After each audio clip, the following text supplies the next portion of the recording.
السلام علیکم ورحمۃ اللہ وبرکاتہ۔ نحمدہ ونصلی علی رسولہ الکریم، اما بعد، اعوذ باللہ من الشیطان الرجیم، بسم اللہ الرحمن الرحیم۔ ان الصلاۃ کانت علی المؤمنین کتابا موقوتا۔ سورہ نساء کی یہ آیت ہے، بے شک نماز وقت کے ساتھ مومنوں پر فرض کی گئی۔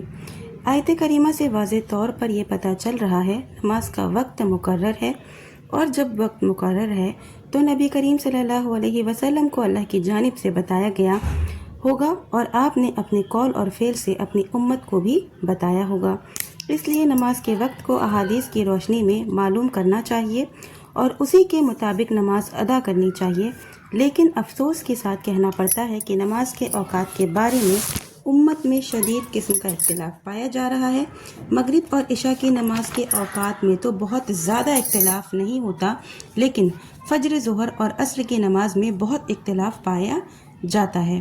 احناف کی مسجد میں فجر کی اذان اول وقت پر ہوگی، لیکن جماعت پونا گھنٹہ یا 1 گھنٹے کے بعد ہوگی، جب سورج نکلنے کے قریب ہو جائے گا۔ لیکن جب رمضان کا مہینہ آئے گا تو انہی مساجد میں فجر کی جماعت کا وقت بدل جائے گا، اذان بھی اول وقت میں اور جماعت بھی اول وقت میں ہوگی۔ پھر جیسے رمضان ختم ہوا، دوسرے ہی روز سے اذان کا اول وقت میں اور جماعت سورج نکلنے کے وقت ہوگی۔ رمضان اور غیر رمضان میں فرق کہاں سے آیا؟ کتاب اور سنت کی روشنی میں اس کی کیا دلیل ہے؟ میں سمجھتی ہوں کہ اس تفریق کی کتاب و سنت سے کوئی دلیل نہیں ہے۔ ظہر اور عصر کی نماز بھی نہایت تاخیر سے پڑھی جاتی ہے، یہاں تک کہ احناف کی بعض مساجد پر ظہر کی نماز اس وقت پڑھی جاتی ہے جب سایہ 1 مثل ہو جاتا ہے، اور عصر کی نماز کا وقت ہی 2 مثل سے شروع ہوتا ہے، جبکہ حدیث جبریل میں 2 مثل عصر کا آخری وقت بتایا گیا ہے۔ معراج کی صبح جبرائیل علیہ السلام آپ کے پاس تشریف لائے اور نماز کا وقت بتانے کے لیے جبریل علیہ السلام نے 2 دن آپ کی امامت کرائی، پہلے دن اول وقت میں اور دوسرے دن آخری وقت میں۔ اس کے بعد جبریل علیہ السلام نے فرمایا، ھذا وقت الانبیاء من قبلک الوقت ما بین ھذین الوقتین۔ حدیث یہ ہے جو ترمذی کی ہے، آپ سے پہلے انبیاء اکرام کا یہی وقت تھا اور وقت ان 2 وقتوں کے بیچ میں۔ جامع ترمذی کی یہ روایت پر ائمہ نے کلام کیا ہے، لیکن جبریل علیہ السلام کا آنا اور آپ کی امامت کرانا صحیح حدیثوں سے ثابت ہے۔ صحیح بخاری کی حدیث نمبر 521 دیکھی جا سکتی ہے۔ عبداللہ بن مسعود رضی اللہ عنہ کہتے ہیں کہ میں نے رسول اللہ صلی اللہ علیہ وسلم سے پوچھا، کون سا عمل اللہ کو زیادہ پسند ہے؟ آپ صلی اللہ علیہ وسلم نے فرمایا، صلاۃ علی وقتہا، وقت پر نماز پڑھنا۔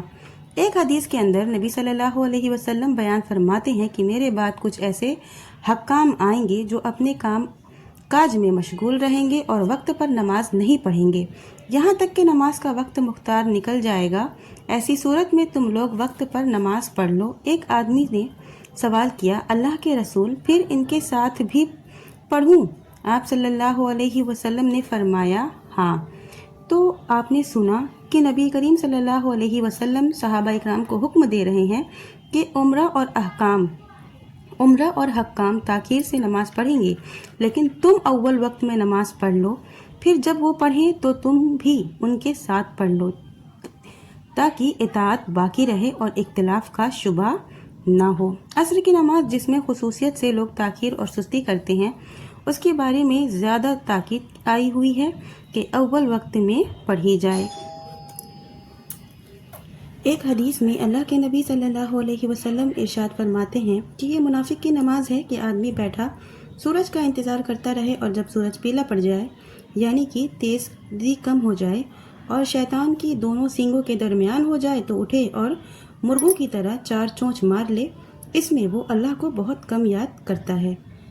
حضرت انس رضی اللہ عنہ فرماتے ہیں کہ اللہ کے رسول صلی اللہ علیہ وسلم اس وقت عصر کی نماز پڑھتے تھے جب سورج اونچا ہوتا، سفید اور روشن ہوتا۔ آدمی آپ کے ساتھ عصر کی نماز پڑھ کر اوالی مدینہ کو جاتا، جو تقریباً 4 میل کے فاصلے پر ہے، اور وہاں جانے کے بعد بھی سورج اوپر رہتا اور اس میں زردی نہیں آتی تھی۔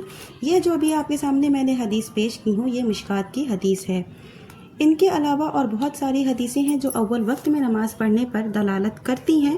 خصوصیت سے عصر کی نماز کے بارے میں بہت زیادہ تاکید آئی ہوئی ہے، لیکن افسوس کے ساتھ کہنا پڑتا ہے کہ عصر کے بارے میں جتنی زیادہ تاکید آئی ہے اتنی ہی زیادہ اس کے ساتھ بے اعتنائی برتی جا رہی ہے۔ یہ بے اعتنائی اس حد کو بھی پار کر گئی ہے جو نبی کریم صلی اللہ علیہ وسلم نے بعض عمرہ کے بارے میں بیان فرمائی ہیں، اس لیے کہ عمرہ بھی کبھی کبھی ایسے کرتے تھے اور آج تاخیر ہی کو اصل وقت قرار دے دیا گیا ہے۔ حدیث کی کتابوں میں ائمہ حدیث نے نماز کے اوقات اور نماز کی تعجیل کے بارے میں الگ الگ ابواب قائم کیے ہیں۔ ان حدیثوں کو جمع کر دیا ہے جن سے نماز کے اوقات کا پتہ چلتا ہے۔ ہم نے چند حدیثوں کو بیان کیا ہے۔ مزید معلومات کے لیے آپ حدیث کی کتابوں کا مطالعہ کر سکتے ہیں، ان کا ترجمہ پڑھ سکتے ہیں، پھر آپ خود فیصلہ کریے کہ نماز کا صحیح وقت کیا ہے۔ ویڈیو زیادہ لمبی نہیں کروں گی۔ اللہ سے آخر میں دعا کرتی ہوں کہ اللہ تعالیٰ ہمیں صحیح دین سمجھنے کی توفیق عطا فرمائے اور کتاب و سنت پر چلنے کی ہدایت فرمائے۔ آمین۔ وآخر دعوانا ان الحمد للہ رب العالمین۔